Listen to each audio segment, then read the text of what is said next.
সম্মানিত মৎস্য খামারে এবং মৎস্য ক্রেতা ভাইদেরকে জানাই আন্তরিক শুভেচ্ছা ও অভিনন্দন। তো বিয়স, আপনারা অনেকে ভাবেন থাই জাতের পাঙ্গাস মাছের পোনা শীত মৌসুমে বড় হয় না, খাবারও খায় না। তো বিয়স, এই কথাগুলো সম্পূর্ণই ভুল। তো বিয়স, থাই জাতের পাঙ্গাস মাছের পোনাগুলো শীত মৌসুমে বড় হয় এবং খাবার খায়। তো বিয়স, আপনারা চাষের জন্য বড় সাইজের থাই পাঙ্গাস মাছের পোনা ক্রয় করবেন।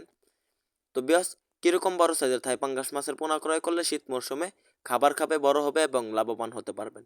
তো বিয়স, সম্পূর্ণ সকল তথ্য এবং পরামর্শ আপনাদেরকে আজকে দিব। বিস্তারিত জানতে যোগাযোগ করুন আমাদের স্ক্রিনে দেওয়া নাম্বারটিতে মাছ চাষ সম্পর্কে সকল তথ্য পরামর্শ জানতে। তো বিয়স, আমাদের এখান থেকে 100% কোয়ালিটি সম্পন্ন থাই পাঙ্গাস মাছের পোনা ক্রয় করতে পারবেন। তো বিয়স, এখন জেনে আসি কিভাবে চাষ করবেন বড় জাতের থাই পাঙ্গাস মাছের পোনা। তো বিয়স, মূলত বড় জাতের থাই পাঙ্গাস মাছগুলো মাত্র 6 মাস চাষ করলে আপনারা প্রতি পিস 4 কেজি ওজন আসবে। তো বিয়স, আপনার 4 মাসও চাষ করতে পারবেন। তো বিয়স, বড় সাইজের থাই পাঙ্গাস মাছের পোনা চাষ করলে আপনারা 200 piece, 250 piece, 100 piece, 50 piece, 25 piece এরকম সাইজের কেজিতে থাই পাঙ্গাস মাছের পোনা চাষ করবেন।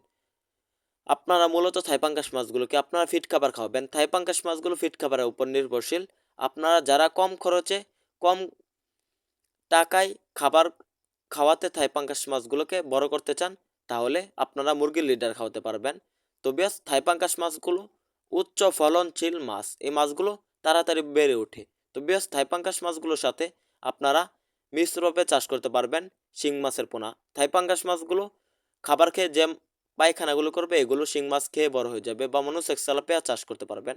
তো বেশ, আমাদের এখানে সকল ধরনের, সকল সাইজের, সকল ক্যাটাগরি থাই পাঙ্গাস মাছের পোনা পাইকারি এবং ফ্রি হোম ডেলিভারিতে পাচ্ছেন।